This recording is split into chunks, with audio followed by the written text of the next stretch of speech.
Hello friends, good evening. Welcome to our chemistry class. Today we are going to discuss about the continuation of mass spectrometry. Okay friends, let us see the topic named double focusing mass analyzer. Okay friends, start. See, this double focusing mass analyzer gives high resolution compared to magnetic deflection mass analyzer. Okay, I think already we have discussed about magnetic deflection mass analyzer. So when compared to magnetic deflection mass analyzer, our double focusing mass analyzer gives higher resolution. Okay, why here it is giving higher resolution means because here electrostatic analyzer is added to improve the performance. Okay, here the performance of the double focusing mass analyzer, okay, is improved. How it is improved means here electrostatic analyzer is added. Okay, see next, try to observe this block diagram friends. Okay, see, okay, this is slit A. Okay, slit A, and here we have the slit B, and this is the slit C, and finally detector. Okay, detector, this is magnetic analyzer. Okay, magnetic analyzer, here the magnets are present. Okay, next, this is electrostatic analyzer. Okay, electrostatic analyzer, electrodes. Okay, positive electrode and negative electrode. Okay, next let us enter into the topic friends. Okay, see, here the positively charged ions will enter into the magnetic analyzer through slit A and deflected just like magnetic mass analyzer. Okay, see, here the positively charged ions will enter into the magnetic analyzer. Okay, this is the magnetic analyzer, no? So into this magnetic analyzer positively charged ions will enter. Okay, and deflect, so they will deflect just like the magnetic mass analyzer. Okay, next, see, here, sorry, here this magnetic analyzer. Okay, so here this magnetic analyzer will separate the ions according to the deflection in the magnetic field. Okay, means here, see, this is the magnetic analyzer, no? So this magnetic analyzer will separate this ions according to the deflection in the magnetic field. Okay, as per the mass difference between the ions. So just based on the difference between the masses, this magnetic analyzer will separate these ions. Okay, next, see, this point is very important friends, and try to remember this. Okay, see, the ions having the higher mass will reach faster. Okay, higher mass will reach faster. Okay, the ions with lower mass will reach somewhat slower. Okay, try to remember this. Okay, see, actually this is a somewhat controversial point because in general, okay, in our common life we used to think that heavier objects take a lot of time to reach a destination, like that we used to think, no? But here it is quite different friends. Okay, so the ions having the higher mass will reach, okay, will reach means maybe a detector or the adjacent chamber, like that, so they will reach faster, and the ions having the lower mass will reach slower. Okay, like that. Next, see, if you observe these ions, see, here this ion is having the higher mass, that's why here I have bubbled a little bit larger when compared to the previous ones. Okay, as this ion is larger, it has reached the first. Okay, like that. Next, see, here the peaks are broad friends. Okay, here these are the broad peaks. Okay, this is m plus m1 plus m2 plus. Okay, here just I want to show the peaks which are broad. Okay, next, see, when positive ions will be entered into the electrostatic analyzer, then all ions will be aligned due to electrode potential, and they will get same velocity if mass to charge value is same. Try to remember this point friends, this point is very important friends. See, if mass to means just I already discussed that just based on the mass they will move, means the ions which are having the more mass they will reach the detector first, like that we discussed at some points, no? See, here if the mass to charge value is same, if means if the mass is more means they will reach faster. If mass to charge ratio is same for all ions means what will happen? Okay, nothing will happen friends, just they all reach the destination with same velocity.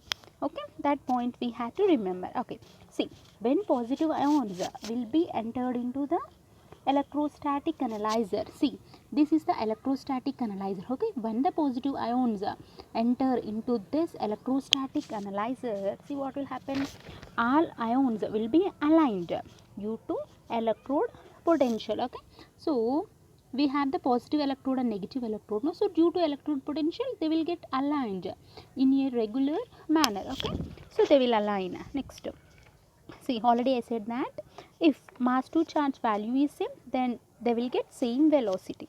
Next friends, see here it shows the broad peaks. Okay, these are the sharp peaks friends. Okay, sharp, here the peaks are too sharp, that's why they appeared just like a single line like that. Okay, so these are the sharp peaks. Okay, these are the broad peaks. Okay, next, see, here sharp peaks means here the resolution of peaks is 10 times more or higher than the normal magnetic deflection analyzers. Okay, means if we compare the normal magnetic deflection analyzer, here we have the resolution of about 10 times more. Okay, means here the resolution is high or resolution is more when compared to magnetic deflection analyzer. Okay, next, nowadays double focusing mass analyzer is used only in the double focusing mode. Okay, nowadays we are using the double focusing mass analyzer friends, and that too we are using that in a double focusing mode. Okay, I hope you understood this friends. Next concept friends, quadrupole mass spectrometer. Okay, quadrupole mass spectrometer or analyzer. Okay, see, quad means 4. Okay, quad means 4, so in this 4 rods are present friends. Okay, quadrupole means 4 poles or 4 rods are present. Okay, see, it consists of 4 cylindrical metal rods. See, 1 2 3 4 means it consists of 4 cylindrical metal rods arranged in a square. Okay, so they are arranged in a square friends. Okay, and see, parallel to the direction of ion beam. Okay, how they are arranged means they are parallel, okay, to the direction of ion beam. Next, see, cylindrical or hyperbolic rods can be used. See, if we observe the rods, these rods appears to be cylindrical or hyperbolic rods. Okay, next, see, here radio frequency or direct current voltage is applied. Okay, means here we may apply either the radio frequency or direct current voltage. Okay, next, see, this is the entrance for ions and this is the slit. Okay, and this is oscillating electric field. Okay, and these are the metal rods. Okay, here it is positive, negative. As this is negative, this is positive. As this is positive, this is negative. Okay, this is the oscillating electric field. Okay, next, ions pass through the quadrupole. Okay, here the ions are passing through this quadrupole. Okay, next, this is a detector. Okay, next, see, the combination of radio frequency and direct current voltage will generate oscillating electric field, okay, between the region of rods. So, when we combine both the radio frequency and direct current voltage, then oscillating electric field will be generated in between these region of these rods. Okay, hope you understood this point. Yes, next, see, from front view or back view, rods appear diagonal. Okay, try to observe from the front view friends. See, either from the front view or from the back view. Okay, how they appear means they appear diagonally. Okay, okay, next, see, here two positive rods will be diagonal to each other, two negative rods will be diagonal to each other. Okay, means if we observe from front side or from back side, they appears to be diagonal. No? So two positive, okay, see, like this, here like this. So two positive rods will be diagonal to each other and two negative rods will be diagonal to each other. Next, ions will enter into mass analyzer. Okay, next, these ions will enter into the mass analyzer. Okay, in the mass analyzer, based on the molecular weight, separation will occur. Okay, next, see, depending on the ratio of radio frequency, amplitude and direct current voltage, oscillating electric field will be generated for ions. See, already we discussed at this point, by the combination of radio frequency and direct current voltage, oscillating electric field is generated. Okay, that point we discussed. Okay, so just depending on the ratio of RF and DC. Okay, this oscillating electric field will be generated for the ions. Okay, means here see, ions will acquire oscillation by two ways. These 2 points are really, friends, most important and interesting, friends. Try to remember this. Okay, see, here we have discussed only are two important terms, that is radio frequency and direct current voltage. Okay, if the radio frequency is more when compared to direct current voltage, then the larger ion will hit the detector first. Okay, in this, see, if the radio frequency is more when compared to direct current voltage, then the ions having the more mass will reach the detector first. Okay, like this, means this may be the order. If the radio frequency is more than the direct current, then this M3 plus means we have to assume that it will be having a more mass, or we may call it as larger ion. It will reach the detector first. See, next, the point which is quite opposite to this. Okay, if the direct current voltage is more when compared to radio frequency, then the smaller ion will reach the detector first. So the point which is quite opposite to this, friends. Okay, so in this case, the smaller ion will reach the detector first. Okay, next, see, next also, friends, most important point, friends, see, if inappropriate mass to charge ratio of ions is present, then they will undergo an unstable oscillation and hit the rod and ultimately will not reach the detector. Okay, friends, see, here mass to charge ratio must be appropriate, friends, means they must be correct.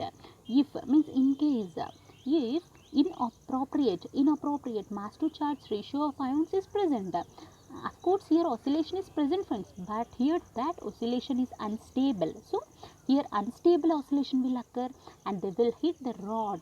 Ultimately they will not reach the means here, see, if mass to charge ratio of ions is inappropriate, means what will happen, that ions, okay, that ions will undergo unstable, means irregular, unstable oscillation, and they will hit these rods, friends. Okay, and they will hit these rods. If they are hitting the rods, means what will happen, they are not going to reach the detector anymore, no. So that will happen in case of inappropriate mass to charge ratio. Okay, next, ions with correct mass to charge ratio will undergo a stable oscillation in corkscrew trajectory and strike the detector and give signals. Okay, means the ions with correct mass to charge ratio, means if our ions are having a correct mass to charge ratio, means they will undergo the stable oscillation. Okay, here inappropriate mass to charge ratio means unstable oscillation.